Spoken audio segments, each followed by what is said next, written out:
Alright, ladies and gentlemen, boys and girls, lovers and children, comrades and friends, welcome back to another video.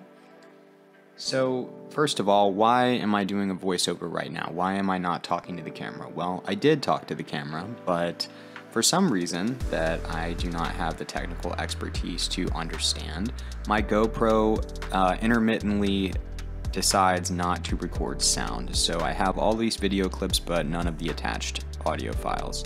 There is no sound, not even on the source file on the GoPro. So now I have to do this, talk to you this way. What's happening here is my mom was out shopping for a bathing suit. You're gonna see later on what for. And in that time, I decided I would like to try to go back up to Floyen and maybe do it a little bit faster this time, because I was somewhat humiliated by the numerous fit Norwegians who just passed us the day before.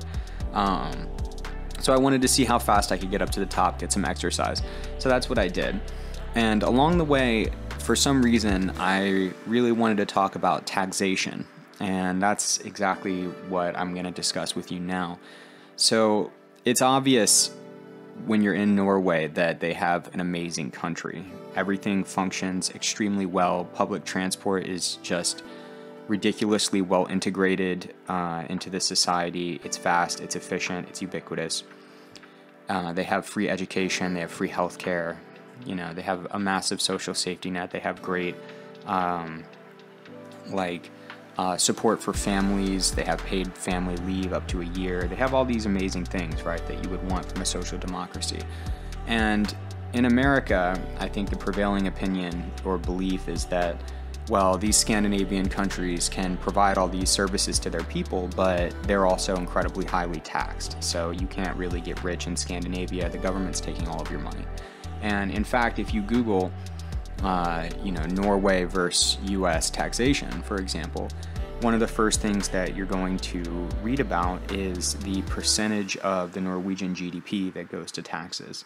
So basically, the argument that they're saying is that Norway is a more highly taxed country than America because a greater percentage of all the money produced, all the wealth produced by the nation of Norway goes to taxes. So I looked a little bit more into that, and just some simple math. If you divide the population, or if you divide the amount of revenue taken by the US government from the American people by the population of America, you'll find that, and if you do the same to Norway and then compare, you'll find that Norway is actually taking less money per person than America is. So I started to become a little dubious of these statistics and their relevance. And I think I came to the conclusion that the only way that the percentage of GDP taken for taxation could be a relevant statistic in the comparison of these two countries is if it was genuinely true that each American was getting a larger slice of the economic pie than they are in Norway. Like, we could only say that they're more heavily taxed than we are if, in fact, every American has more wealth. Like, we have a much bigger economy where our GDP is much bigger and the government is taking a smaller percentage of that pie. So I looked at that, and it turns out that the median household wealth for Norwegians and Americans is the same.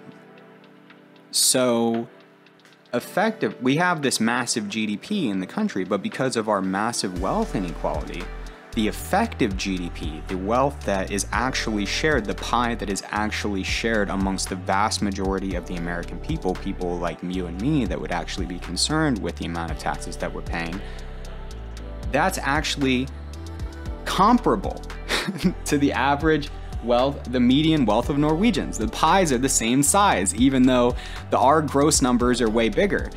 So my contention is that Norway is actually not as highly taxed as America. We as Americans are paying more per person, and the slice of the pie that we're getting is the same.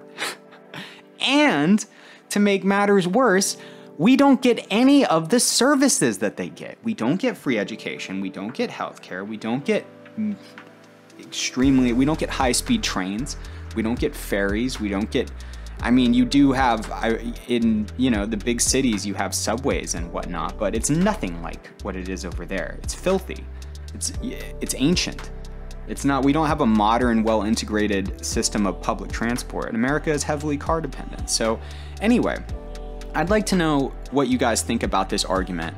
If you have any thoughts on the relevance of this percentage of GDP to taxation argument, whether you think that this is a valid statistic to use when comparing the two countries.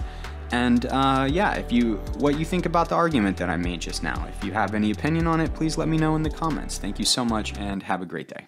Bye-bye.